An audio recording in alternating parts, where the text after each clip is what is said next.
Shalom à tous, bienvenue à l'émission Sur le chemin du Christ sur la chaîne BNA TV. Nous avons aujourd'hui l'honneur de recevoir un grand chanteur ivoirien, Nestor David. Alors, nous allons commencer déjà par vous dire bonjour et merci d'être présent. Bonjour madame, ravi aussi. Qui est Nestor David? Nestor David à l'état civil, c'est Aondion, Kwasi Nestor. Je suis originaire de la Côte d'Ivoire, de l'Est de la Côte d'Ivoire, précisément de la région d'Abengrou. Je suis à Nîmes. Voilà. C'est un plaisir pour nous en tout cas de vous recevoir, Nestor David. L'émission que nous préparons est Sur le chemin du Christ. Voilà pourquoi vous êtes notre invité aujourd'hui. Quel est votre parcours dans la chrétienté? Comment est-ce que vous êtes amené à être chanteur aujourd'hui, reconnu de tous? Moi, je me suis donné à Christ à l'âge de 10 ans. Je me suis rendu seul à l'église dans des moments difficiles. Et c'est dans cette vie de chrétienté que je suis rentré aussi, je suis arrivé aussi à la musique. Après, j'ai joué aux instruments à l'église. Après, je suis arrivé à la chanson. Donc voilà un peu comment est-ce que j'ai accepté le Seigneur. Vous serez toujours à la tête et non jamais à la queue. Toujours à la tête et non jamais à la queue. Toujours à la tête et non jamais à la queue. Moi je serai toujours à la tête. Dans ma famille, toujours à la tête. Dans mon quartier, toujours à la tête. Dans mon entourage, toujours à la tête. Dans mon pays, toujours à la tête. N'aura jamais mon semblable. Les gens parleront de mon signe. Je marquerai ma génération. Je marquerai mon histoire. Car les autres dieux sont morts. Les autres dieux sont morts. Ils sont restés dans le tombeau. Le marabout du quartier est mort. Il est resté dans son tombeau. Le Bouddha, il est mort. Il est resté dans son tombeau. Mais le Dieu que moi j'adore, il est mort le premier jour, le deuxième jour, le troisième jour. Jésus est ressuscité. Jésus est ressuscité. Jésus est ressuscité. Jésus a ressuscité. Il a ressuscité pour ma guérison. Il a ressuscité pour mon miracle. Il a ressuscité pour mon mariage. Il a ressuscité pour mes affaires. Jésus a ressuscité. Alors ne t'inquiète plus. Jésus a ressuscité. Alors ne te soucie plus. Le prix est déjà payé. Pour ta liberté, le prix est déjà payé.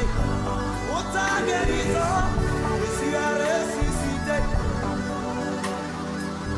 Jésus a ressuscité. Yeshua a dit pour moi. Yeshua a dit pour moi. Dit pour moi, mayo. Dit pour moi, mayo. Dit pour moi, mayo.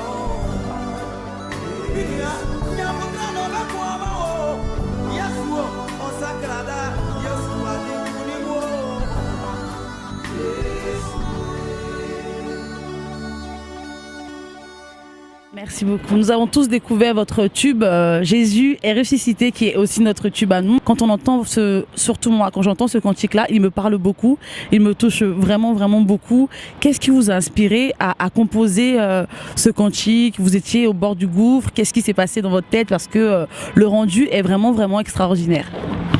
Merci bien madame, c'est une très belle question. Qu'est-ce qui m'a poussé à composer ce chant? C'est ma vie, c'est mon histoire, c'est les périodes difficiles que j'ai traversées, c'est des moments difficiles qui m'ont amené à chanter ce chant. Je vous assure, quand je chantais le morceau Jésus est ressuscité, où je dis que je serai à la tête, je marquerai ma génération, je dormais dans une maison psychobois, comme on l'appelle couramment chez nous. Et je connaissais des moments difficiles. Mais tout ce que j'ai dit était des prophéties pour moi-même, ma vie. Et après la sortie de l'album, tout s'est réalisé par la grâce de Dieu. Et ce chant est inspiré de mon vécu, des situations difficiles que j'ai connues, que j'ai traversées, qui m'a amené à composer ce chant, Jésus est ressuscité. Tout ce que j'ai dit dans le chant parle de moi, parle de ma vie personnelle.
Accompagner les autres. J'ai été humilié, j'ai été maltraité et j'ai dormi dans la rue. J'ai dormi dans le marché. J'ai dormi sur les bancs des églises. Et quand on me voyait, on se moquait de moi. Jésus m'a aimé, oh, oh, Jésus m'a aimé, oh.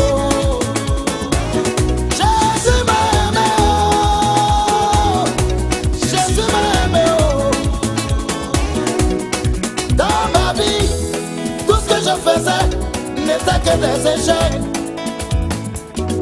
et rien ne me ressuscitait. On se moquait de moi, on me traitait d'enfant maudit.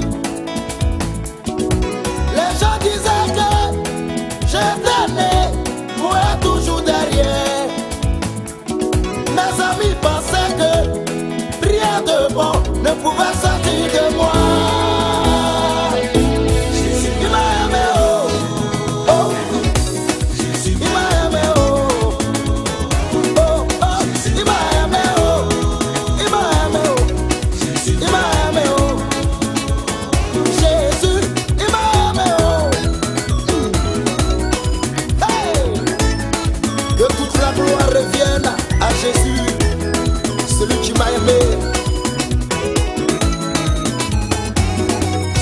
Je ne savais pas qu'un jour j'allais voir le soleil.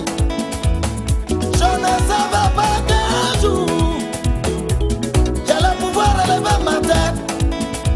Je ne savais pas qu'un jour j'allais retrouver le sourire. Je passais mon temps à pleurer, à me lamenter, sans savoir ce qui m'attendait. Oh, son temps n'était pas mon temps. Le temps de Dieu est le meilleur. Aujourd'hui la pierre rejetée est devenue la principale. Je suis l'héritier du roi des rois, l'héritier du Tout-Puissant, l'héritier avec le Christ, l'héritier du Dieu vivant. Aujourd'hui voilà moi, aujourd'hui voilà moi, aujourd'hui voilà moi. Il m'a aimé, oh Jésus m'a aimé, alléluia. Il m'a aimé, oh Jésus m'a aimé, alléluia. Il m'a aimé, oh Jésus m'a aimé, alléluia. Il m'a aimé, Jésus m'a aimé, alléluia. Je passais mon temps pleurer, sans savoir ce qui m'attendait. Je passais mon temps me lamenter, sans savoir ce qui m'attendait. Aujourd'hui j'ai retrouvé le sourire, la paix du cœur, la joie de vivre. Dieu m'a tout donné. Il m'a donné la joie, il m'a donné la paix, il m'a donné le bonheur. Oh, c'est Jésus qui fait.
m'a aimé, alléluia, alléluia.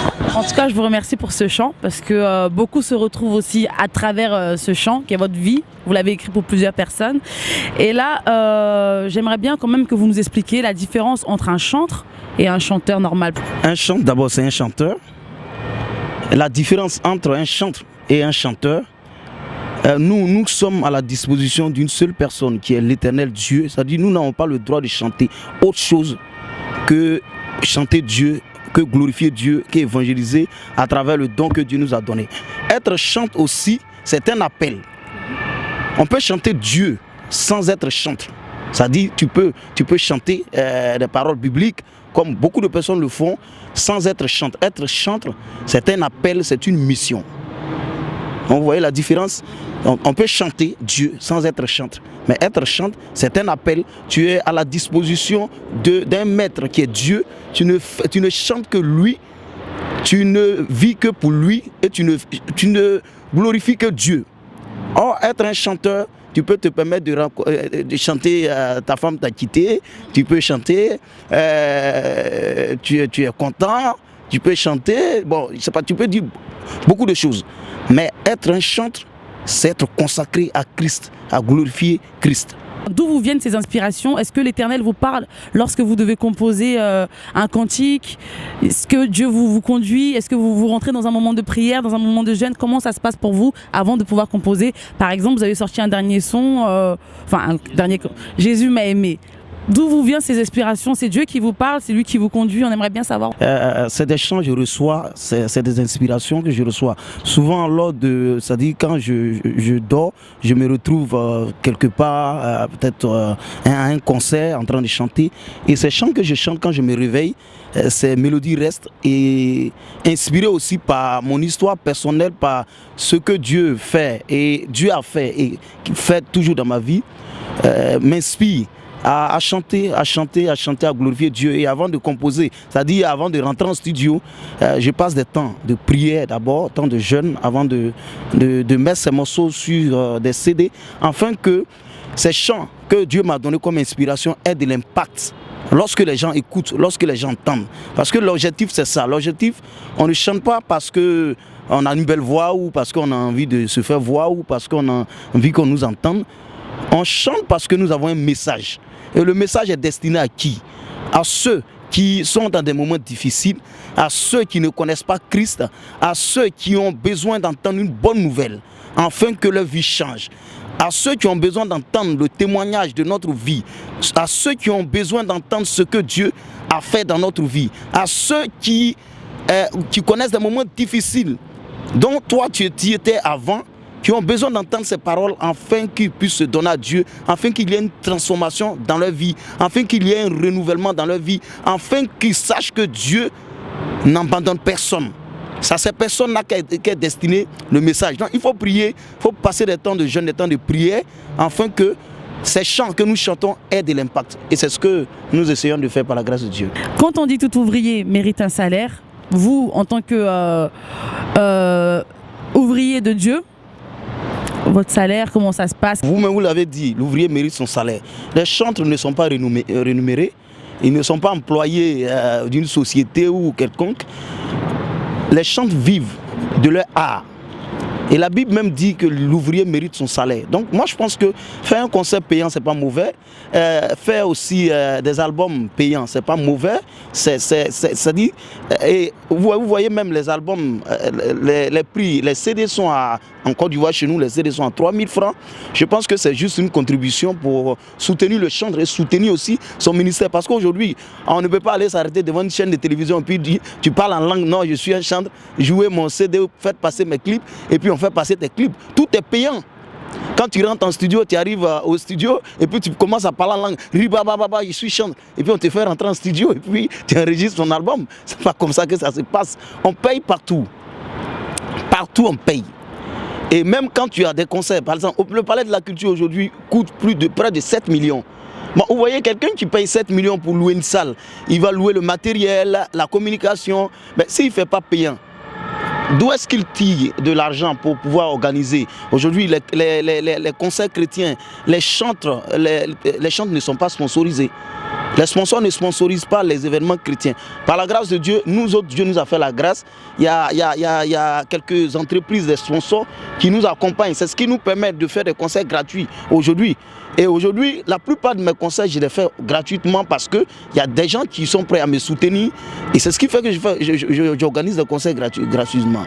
Mais tout le monde ne peut pas se permettre d'organiser des concerts gratuitement.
Est-ce que à travers un cantique, on peut être délivré, on peut être libéré, guérir d'une maladie, avoir même des paroles de connaissance? En fait, la différence, est-ce que ce qu'un chantre fait, un pasteur peut le faire? Je sais pas, en fait, si vous pouvez un peu nous situer. Vous savez, madame, c'est pas la même chose. Hein. Un pasteur, c'est quelqu'un qui est consacré.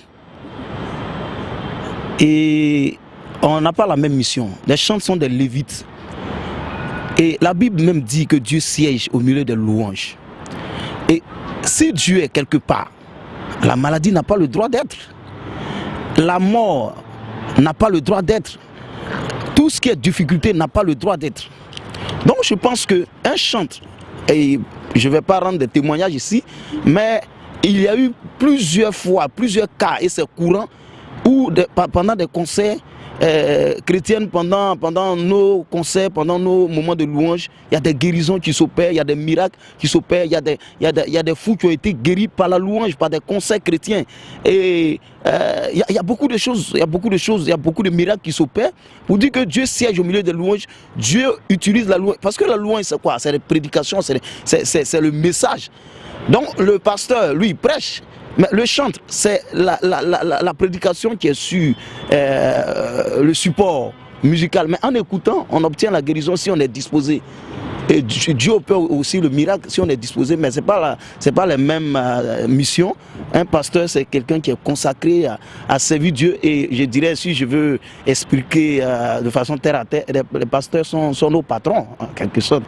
Et nous ne sommes pas consacrés comme serviteurs de Dieu en plein temps. Nous sommes des lévites, mais les pasteurs c'est des bergers. Ouais.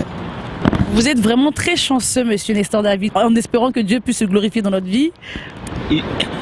Il se glorifiera à coup sûr. Si vous êtes disposé en venant, il se glorifiera. Et la chance, c'est Dieu qui donne, hein, c'est Dieu qui donne la chance. Et je pense que quand on voit d'où je viens, et voir tout ce que Dieu fait à travers mon canal aujourd'hui, tout ce que Dieu fait dans ma vie, je pense que cela démontre la puissance et la grandeur de Dieu. Pour dire que Dieu n'abandonne personne, Dieu est capable de transformer la vie de quelqu'un qui m'écoute en ce moment. Il suffit de croire simplement, il faut croire en toi-même, croire en ce grand Dieu qui est capable de transformer quelqu'un même qui n'est même pas considéré. Il peut te tirer de la boue pour te faire asseoir à la table des grands, afin que tu règnes, parce que tu es son fils. Il t'a créé pour dominer, pour régner. Il faut croire simplement. Encore une fois, vous venez de nous démontrer que l'Esprit de Dieu est un, parce que je comptais vous poser la question de qu'est-ce que vous avez à donner comme conseil aux téléspectateurs de BNA TV pour sur le chemin du Christ. Qu'est-ce que vous avez comme conseil à leur donner? Et sans même que je vous pose la question, vous avez déjà répondu. Donc nous sommes très très honorés de vous recevoir encore cet après-midi. Nous tenons à vous remercier et remercier le chanteur Nestor David si vous avez quelque chose à rajouter. Bon, c'est de vous dire merci. Merci à BNA. BNA, c'est ça? TV. Et bon vent à vous et que le Seigneur soit avec vous. Merci. Merci aussi de nous avoir suivis. Sachez que Dieu est fidèle.